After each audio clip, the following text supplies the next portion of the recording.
Episode 54. Dia orang itu. Sandi tersenyum menatap Aulia yang makan lahap bebek gorengnya. Meskipun Aulia minta 2 porsi, tapi tetap saja dia hanya memakai nasi sedikit dan selebihnya hanya bebek gorengnya yang dia makan. Kenapa belum dimakan? Mas, tanya Aulia saat melihat Sandi belum menyentuh makanannya sama sekali. Iya, ini juga baru mau dimakan. Masakannya enak loh. Ini mas coba punya Laya.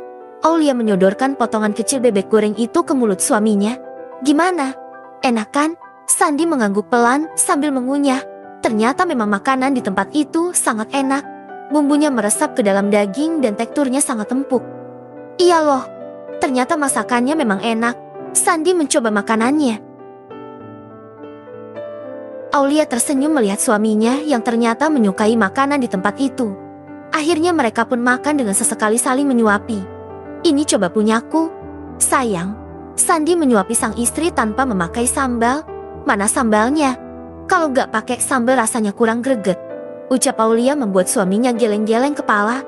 Istrinya itu sangat menyukai sambal dan makanan yang berbau pedas. Meskipun sekarang sudah mengurangi level pedasnya, tapi terkadang Sandi juga sedikit takut karena Aulia sedang hamil. Jangan banyak-banyak makan sambalnya yang. Nanti kasihan si dedek di perut kepasesan. Ucap Sandi. Iya mas, Laya juga sudah mengurangi makan pedas. Aulia, Sandi, kalian makan di sini juga. Sebuah suara mengagetkan kedua orang yang sedang menikmati makanannya itu. Sandi dan Aulia langsung mendongak melihat ke arah sumber suara yang tidak asing di telinga mereka. Edem dan Dr. Fitria, seru Aulia menatap kedua orang yang berdiri tidak jauh dari tempat mereka. Sandi merasa tidak suka melihat kehadiran Edem di warung makan ini. Wah, ternyata ada yang sedang kencan ya. Dr. Fitria mendatangi Aulia dan Sandi sambil tersenyum.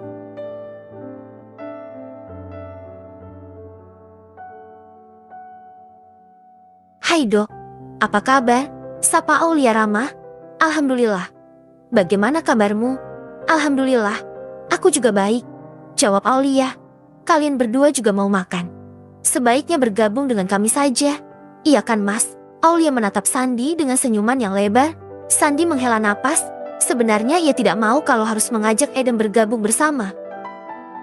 Tetapi melihat Aulia yang sudah menawarkan sahabatnya itu untuk makan bersama, tentu saja Sandi harus menuruti permintaan sang istri. Sandi juga harus menahan diri dan bersikap seperti biasa terhadap Edem. Meskipun dalam hatinya dia masih tidak rela kalau ada Edem di antara mereka. Iya, sekalian kita makan bareng. Istriku ini memang baik. Jawab Sandi yang mendapatkan tatapan tajam dari Adan. Sama-sama saling menatap. Fitria yang melihat itu langsung menarik lengan baju Edem. Ayo kita duduk. Akhirnya mereka berempat duduk di satu meja. Edem berdampingan dengan Sandi, sedangkan Aulia berdampingan dengan Fitria. Edem memesan 2 porsi ayam goreng untuknya dan juga Fitria. Bagaimana kehamilanmu? Aulia? Edem bertanya. Alhamdulillah. Calon bayiku sangat sehat. Aku juga tidak mengalami kesulitan di masa kehamilan ini. Edem tersenyum. Mudah-mudahan semuanya lancar dan tidak ada kendala sampai menuju proses persalinan. Ucap Fitria menimpali. Ternyata kamu masih suka sama bebek goreng ya? Laya? Tanya Edem tersenyum. Iya, masih jadi makanan favoritku. Jawab Aulia. Mereka tidak tahu bahwa sedari tadi sudah ada yang merasa panas melihat interaksi istrinya. Sayang, sini mas suapi. Sandi menyodorkan potongan bebek gorengnya. Terima kasih, mas. Aulia tersenyum.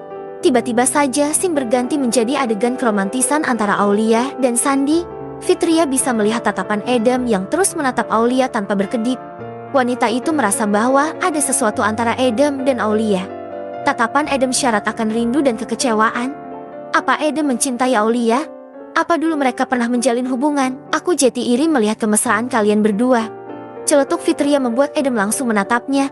Mas Sandi memang selalu romantis. Ucap Aulia memuji sang suami. Tentu saja sayang.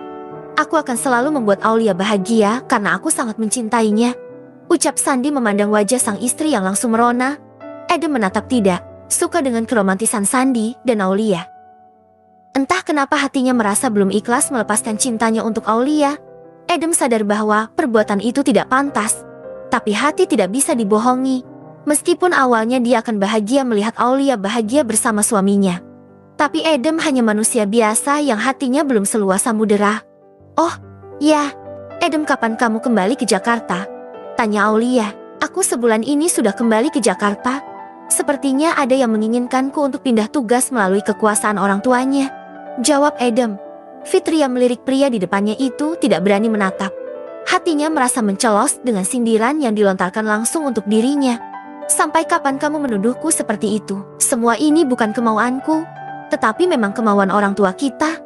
Adam, batin Fitria. Adam mengantarkan Fitria kembali ke rumahnya setelah acara makan bersama di warung makan langganannya bersama Aulia dulu. Bertemu lagi dengan Aulia setelah beberapa bulan masih menyisakan sedikit getaran di jantungnya. Itu artinya Dak masih mencintai Aulia. Terima kasih, ucap Fitria membuka sabuk pengamannya. Aku harap kamu bisa membuat perjodohan ini tidak berlanjut. Dek, Fitria terkejut mendengar ucapan Adam. Hatinya yang belum sembuh seakan ditambah lagi luka baru dan digores pisau tajam. Kalau memang kamu tidak menginginkan perjodohan ini, silahkan bicara dengan orang tuamu. Aku tidak mau membuat orang tuaku kecewa, jawab Fitria kemudian keluar dari dalam mobil. Adam mengusap wajahnya kasar. Dia sebenarnya sangat menentang perjodohan itu karena Adam sama sekali tidak memiliki perasaan apapun terhadap Fitria. Ya, Adam dan Fitria memang sudah dijodohkan oleh orang tua mereka. Sama-sama berprofesi sebagai dokter membuat orang tua Fitria dan juga Adam berniat menjodohkan mereka. Awalnya Fitria merasa sangat bahagia karena bisa bersanding dengan pria yang dicintainya itu. Tapi nyatanya tidak dengan Adam. Adam mengatakan pada Fitria bahwa dia keberatan kalau harus dijodohkan seperti itu. Tetapi pria itu tidak bisa mengatakan secara langsung kepada orang tuanya karena sang ibu memiliki riwayat jantung. Fitria masuk ke dalam kamarnya dan langsung merebahkan tubuhnya di atas ranjang. Hati wanita mana yang tidak sakit apabila pria yang dicintainya menolaknya mentah-mentah. Ternyata kamu masih mencintai wanita itu. Wanita yang membuatmu belum bisa merelakan perasaanmu meskipun sudah tahu bahwa ia sudah memiliki suami. Kalau seandainya wanita yang kamu cintai belum memiliki ikatan dengan siapapun, aku ikhlas melepaskanmu, tapi ternyata wanita itu sudah menikah. Dan aku akan memperjuangkan cintamu.